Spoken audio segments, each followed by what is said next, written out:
अस्सलाम वालेकुम। उम्मीद है कि आप सब ईमान और सेहत की बेहतरीन हालत में होंगी।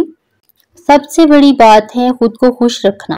हैप्पी रहना है एक आर्ट है और ये आर्ट हमने सीख लिया है अल्हम्दुलिल्लाह। हर वक्त जब हम पॉजिटिव चीज़ पे फोकस करते हैं, जब हम हर चीज़ को अच्छी नज़र से देखते हैं तो वो हमें हसीन नज़र आती है। और जब हम हर चीज़ में पॉजिटिविटी ढूंढते हैं तो फिर पॉजिटिविटी ही नज़र आती है। अब हमने चीज़ों को और नज़रिए से देखना सीख लिया है अल्हम्दुलिल्लाह। अब हम सेल्फ लव करते हैं। सेल्फ लव अगर आप फर्स्ट टाइम देख रहे हैं मेरी वीडियो तो फिर चैनल पे सेल्फ लव सीरीज में सेल्फ लव वीडियोस पड़ी हुई हैं, उसमें मैंने डिटेल से बताया है कि सेल्फ लव क्या है और सेल्फ लव कैसे करते हैं। सेल्फ लव बेसिकली कोई सेल्फिश होना नहीं होता, लेकिन ये होता है कि खुद को नुकसान पहुंचाए बगैर अपनी ज़िंदगी को आगे बढ़ाना और दूसरों को अच्छी नज़र से देखना, लोगों में नेगेटिविटी तलाश नहीं करनी। जब हम हर चीज़ में पॉजिटिविटी देखते हैं तो फिर हमें अल्हम्दुलिल्लाह कहने की आदत पड़ जाती है और अल्हम्दुलिल्लाह कहते हुए हम हर चीज़ के लिए शुक्रगुजार होते हैं, हर चीज़ के लिए अल्हम्दुलिल्लाह कहते रहते हैं। जब हम लोगों का शुक्रिया अदा करते हैं तो फिर हम अल्लाह का शुक्रिया भी अदा कर देते हैं, क्योंकि अल्लाह ताला ने खुद फरमाया कि जिसने लोगों का शुक्रिया अदा नहीं किया उसने मेरा भी शुक्रिया अदा नहीं किया। तो अल्हम्दुलिल्लाह कहते रहिए हर लम्हे हर चीज़ के लिए। लोगों के लिए भी उनकी ग्रेटफुल रहिए जो आपकी हेल्प कर रहे हैं, जो नहीं भी हेल्प कर रहे, जो आपके अगेंस्ट बोल रहे हैं, जो आपके खिलाफ साजिशें कर रहे हैं, उनके लिए भी अल्हम्दुलिल्लाह कहिए ताकि वो भी आपके रास्ते से हट जाए। क्योंकि अल्लाह ताला खुद फरमाता है कि तुम मेरा शुक्र अदा करो तो मैं तुम्हें ज़्यादा दूंगा। तो जो चीज़ भी आपको ज़िंदगी में चाहिए उसके लिए ग्रेटफुल होना शुरू कर दीजिए, अल्हम्दुलिल्लाह कहना शुरू कर दीजिए। अल्हम्दुलिल्लाह के सफ़र में आगे बढ़ने के लिए आपको थोड़े दिन कोशिश करनी होगी। अगर आप 7 दिन भी लगातार सेल्फ लव कर लेते हैं, अगर आप 7 दिन भी लगातार अपने ऊपर फोकस कर लेते हैं, सिर्फ ये सोच लेते हैं कि 7 दिन मैंने खुश रहना है, उसके लिए कोई भी कंडीशन हो, जिस तरह की भी सिचुएशन आ जाए, अपनी ज़हनी सेहत का ख्याल रखना है, अपने लिए खुश रहना है, बस खुश रहना है। जब हम अनकंडीशनली खुश रहते हैं तो फिर बहुत सारी चीज़ें लाइफ में चेंज होना शुरू हो जाती हैं। जब हम खुश रहते हैं तो खुशी को अट्रैक्ट करते हैं और हमें वैसे ही लोग मिलना शुरू हो जाते हैं। और जब हम खुश रहते हैं तो फिर हमारी बहुत सारी मैनिफेस्टेशंस होना शुरू हो जाती हैं, बहुत सारी दुआएं कबूल होना शुरू हो जाती हैं, क्योंकि वो हमारे इनर से निकल रही होती हैं। पहले हम दुआ करते हैं और एग्रेसिव होके करते हैं या होपलेस होके करते हैं कि पता नहीं ये दुआ कबूल होगी या नहीं होगी। हमारे दिल में कुछ और फीलिंग्स आ रही होती हैं और हमारे हाथ दुआ के लिए उठे होते हैं। जब हम हैप्पी होते हैं तो हम इस यकीन के साथ दुआ करते हैं, वो खुद ब खुद हमारी वाइब्रेशन चेंज हुई होती हैं। जिस स्टेट में हम जब अल्फा स्टेट ऑफ माइंड में चले जाते हैं खुशी की हालत में, तो ऑटोमेटिकली हमारी दुआएं कबूल होना शुरू हो जाती हैं। हम खुद ब खुद अच्छा फील करते हैं। जब हम अच्छा फील करते हैं तो हम अच्छा अट्रैक्ट करते हैं। जब अच्छा अट्रैक्ट करते हैं तो हमारी लाइफ खुद ब खुद चेंज हो जाती है। ये सारा खेल फीलिंग्स का खेल है। इसमें मैंने एक चीज़ सीखी है कि जब आप अपनों के साथ होते हैं, अपनों के साथ अच्छी कन्वर्सेशन में होते हैं, अच्छे ताल्लुकात में होते हैं, तो आपकी फीलिंग्स जो हैं वो बहुत अच्छी हो जाती हैं।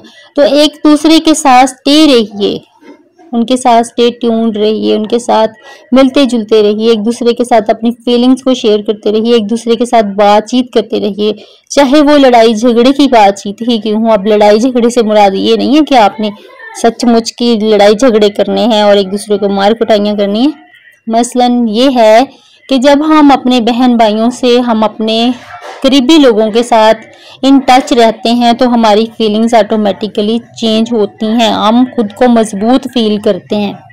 और ये सारा वाइब्रेशंस का ही खेल है। वाइब्रेशंस जब आपकी हाई होती हैं आपका ऑरा खुद ब खुद मजबूत होता है। जब ऑरा मजबूत होता है तो आपकी इनर फीलिंग्स अच्छी होती हैं और लोगों पे आपका इम्पैक्ट अच्छा पड़ता है। फिर आपकी सारी दुआएं कबूल होती हैं, फिर आपकी सारी जो हैं वो चीज़ें आपके करीब आना शुरू हो जाती हैं। जो भी आप चाहते हैं वही आपको मिलता है, लेकिन आपके मजहब के दायरे में रहते हुए।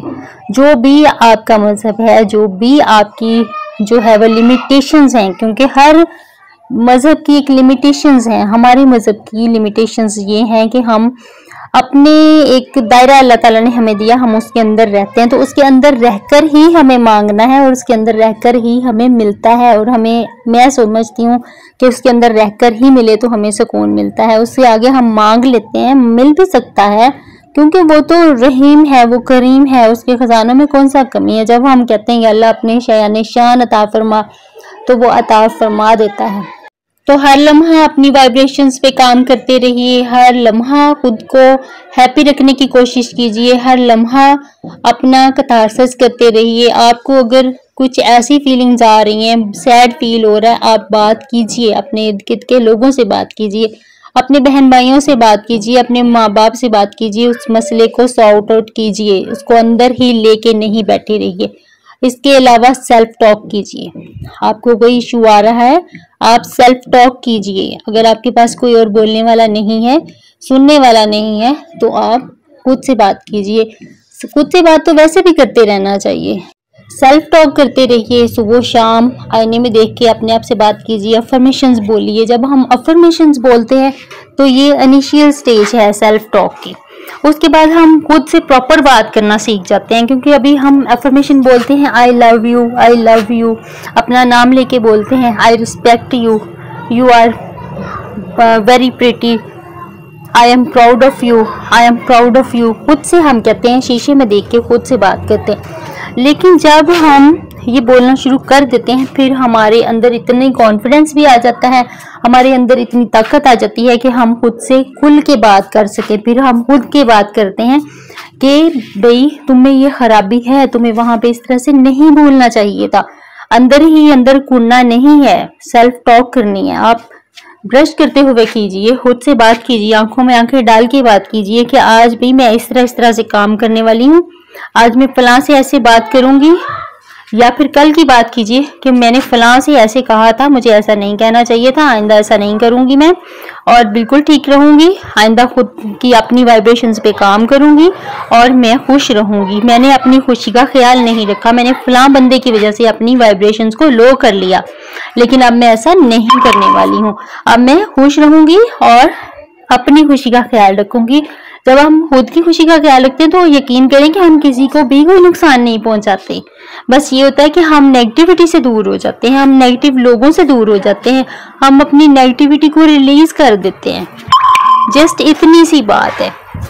आई होप सो कि आपको मेरी बात समझ आई होगी। वैसे तो काफ़ी बहनें माशाल्लाह मुझे बहुत अच्छा रिस्पॉन्स दे रही हैं और मेरे साथ मिलके प्रैक्टिस भी कर रही हैं, मुझसे गाहे बगाहे मशवरा भी लेती रहती हैं, मुझे अपनी रिपोर्ट भी देती रहती हैं कि हम इस हद तक सीख गए हैं, आपके खुद पे कंट्रोल पाना सीख गए हैं। तो उस चीज़ को एक तो आप ये कि यहाँ पे यूट्यूब पे कमेंट्स में बताया करें, दूसरा अब मैं चाहती हूँ कि ग्रुप में भी खुल के बताया करें। मैं इस सिलसिले को जो है वो कि आप लोगों को प्राइवेटली आप लोग मुझे मैसेज करते हैं फिर ही बता पाते हैं, तो इसको थोड़ा सा जो है ना वो आगे लाएं ताकि हम पाकिस्तान में इस चीज़ को बेहतर कर सकें, हम पाकिस्तान में लोगों को बता सकें कि हमने खुद को कैसे हील किया है और हमने इस चीज़ को कैसे छोड़ना है। हम जो हमारा मजहब कहता है हम उसको अपनी ज़िंदगी में प्रैक्टिकली कैसे लेके आ रहे हैं कि नेगेटिव नहीं होना, किसी की चुगली नहीं करनी, गिबत नहीं करनी, दूसरे का बुरा नहीं सोचना। यही कहा गया है ना कि एक दूसरे को अपने हाथ और जुबान से महफूज रखो, तो वो हम कर रहे हैं, इंशाल्लाह करते रहेंगे और इस काफिले में मजीद लोग भी आएंगे।